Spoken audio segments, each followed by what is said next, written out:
The early man used stones to exploit the environment and gain recognition. The trans Saharan trade was the most important type of trade in Sub Sahara. Archaeological evidence from modern day Ghana suggests that Ghana was occupied throughout this period and the early settlers were involved in these activities. Hey guys, we are back again, Joe.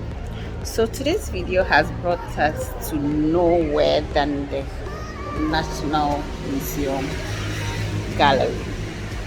I'm going to be showing you around, so stay tuned. Do not go. This entire building is dedicated to showcasing Ghana and its indigents. These are the stones in Ghana. Each has its name and its shape. This is an excavation grid, and these are the tools used for excavation. That's more like an excavation site. So that's a spider web that signifies diversity in our country. African tradition, death was viewed as a transition to the realm of the ancestors where life continues in a different form. As a result, a king, queen, or elite member of the community must not travel alone after death, but must be accompanied by a retinue of courtiers or palace functionaries, allowing the chief, queen, or elite to reenact the court in the afterlife. These are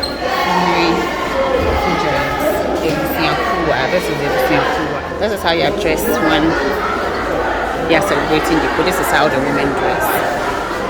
And this is a proper girl. So before, it's a traditional indigenous Koboko puberty rite organized for young Kobo girls who have reached puberty, and it is performed in April every year. This initiation rite is to make certain that every Kobo girl goes through proper home training before she's given off. This is the funeral cloth, as we all know. And also our child's naming is called Kojiamo. It's indigenous to the Ga Adambe of Ghana. They occupy the coastal of Ghana. Marriage ceremony, when they are going to do an engagement, they are taking the bride. These are Equiaba dolls. They are wooden carved figures. They were used by women who feared infertility by treating them like babies. These were mostly used by the Ashantis and the Fanti. In the olden days, this is how our ancestors lived. They lived under mats.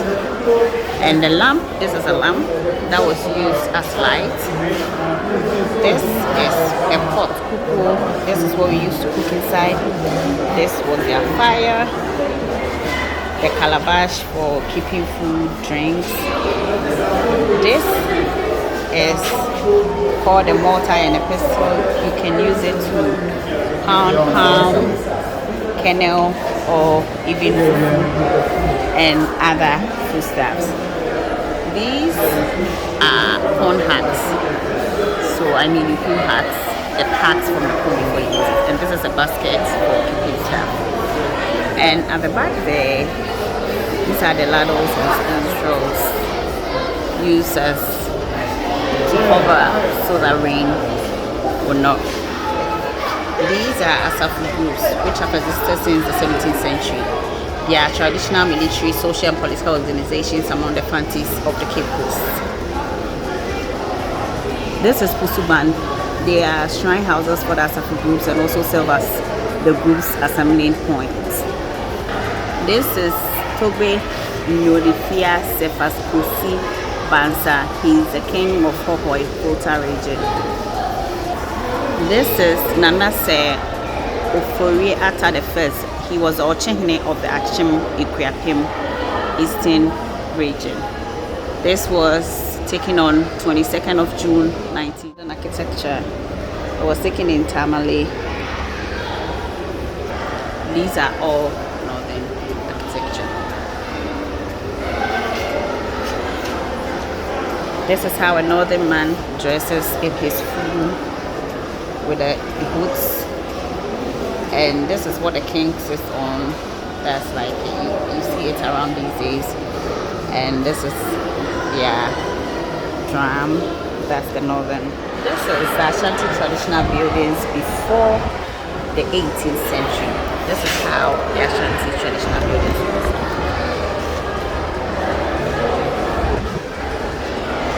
And these were houses for affluent and people, the affluent people who had powerful duties, like a shrine. So one of the Ashanti traditional buildings. These are Achiame. This is Nana Owusu Sampa III. This is the Asante of 1935. This was a king of Nubu with his entourage. This was taken in 8 hours. The Queen Mother of Ashanti region is dressed, and that's what she sits on. Her umbrella, her headgear, and all the accessories on her hand. And this is how the Asante king is dressed.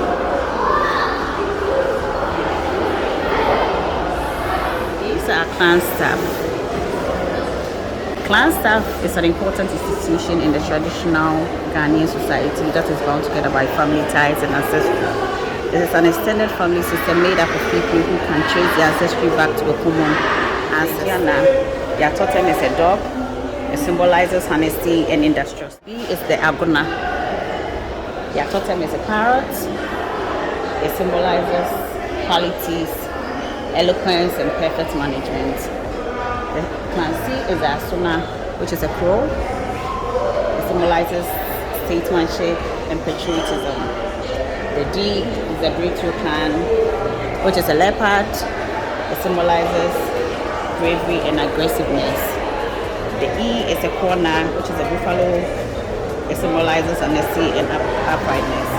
The F is Arjunazi, which is sheathfish, which symbolizes thoughtfulness.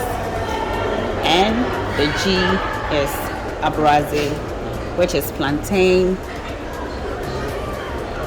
and qualities, excellence and ambition. The spheres that were used for warfare and hunting. The bow and the arrow were used for warfare and hunting as well. The guns too were used for same thing. These are war dress. It's called a war dress. Smoke with amulets and talismans believed to give protection against evil dangers, especially in the times of war. So when it's time for war, you see the kings in this, signifying war. This is a Guruni traditional building. It is a mass structure erected to house a nuclear family. Erection of a Guruni building begins with a kitchen deha. It is where the couple lives till they put up living rooms and courtyard. Often the number of rooms in Guru were determined by the wealth and strength of the owner. Some of the roofs are attached and some are plastered. At the entrance, Zanore to the compound is one or two deities erected vertically on the right hand side of the entrance as a point of contact to their ancestors. Isn't this beautiful? This is an artist who drew this. This is just too beautiful. The camera is not doing justice to it. This shows a village life. This gives a why. It's like everything shows the weight of thoughts and all the others. Yeah. This art piece celebrates and appreciates health workers and frontliners in Ghana and Africa for their dedication to fight against the COVID. So it's very recent. This is amazing. I think it shows food, seafood, I don't know. Lovely. This shows 3 horsemen. These shows our mummy tracks. These were what they used to use in the olden days. It was called bone shaker. I don't know. This is Intahiro. In the olden days, sometimes when they are showing, before they show news, you see them doing this. It comes on GTV before the person coming to broadcast the news comes on. This is showing men at sea going to bring us fish. The morning, you can brush your teeth or bath. You just wash your face now, okay? Then let's go to the farm. And you carry your calabashes and your baskets to the farm. When you go, you are really sleepy, but you have to work. Then you be holding your cactus, you be breathing, you be trying to harvest food for your parents.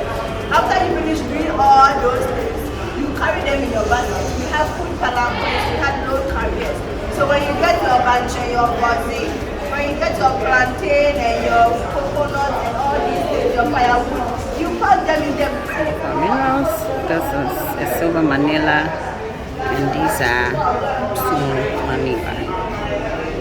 And this is an ivory manila. This is neem tree. This is bitter tree, bitter leaves. These are all used to heal in our country. These tools are used in the west, which is Tamale, on the ridge above the white water. This is for cutting animals. This was used for cutting animals. These are stone beads for adornment. These are stone tools for farming. And this was for fishing. And this is for making decoration on pots. These are pots. They are broken. They age back as far as 300 years. As you can see, this is made from lambskin. And this is a prayer rug for the Muslim. This is a Winyanga mix. And this is the popular Larabanga mix. These are trillium beads. Long before Europeans arrived in the coast at the end of the 15th century AD, the importance of beads was well established in West Africa. Stone, bone, wood, coconut shells, seashell, clay, brass, as well as horn and glass beads were among the beads traded. Look at them. This is the polychrome beads, blue and white stripe beads, bauxite beads, and these are just beautiful. This was how a rich person in Ghana's living room looks like. And this is one of our games. We call it Owari. This was the first seat of the President of the Republic of Ghana. That was the chair. It was made with white wood, which is called sese, in 1956. These being our coat of arms is a seal of the country. These are medallions from games dated as back as far as 1808 till 1988. This was a bronze symbolic key. It was to the new International Conference Center being presented to the then head of state. So this is what was presented to the then head of state when the conference center was built. The created sword, and it was a gift from Colonel Muammar Gaddafi to President Jerry John Rawlings in 1993. These are currencies dated back as far as 1916 till 1965. Our currencies. I didn't live to write a letter, buy a stamp on it, and post it to either your pen pal or your boyfriend in another high school. Now we hardly write letters because we have our phones. So this has been an insightful thing for me. I've learned a lot about our country. I hope you also learned a little, and I hope you will plan to come here with family. The entrance fee is 10 cedis for Ghanaians, and for children it's about 3 cedis. And if you want to take pictures, you pay an extra 10 cedis at the entrance. Videos are not allowed, so you have to do some magic to be able to make videos. Same time next week. I hope you enjoy these videos as much as I take delight in making them. Light and love to you all. Don't forget to turn on post notifications, share, comment, and hit the sub button if you haven't. Love you all. Kiss, kiss. Mwah.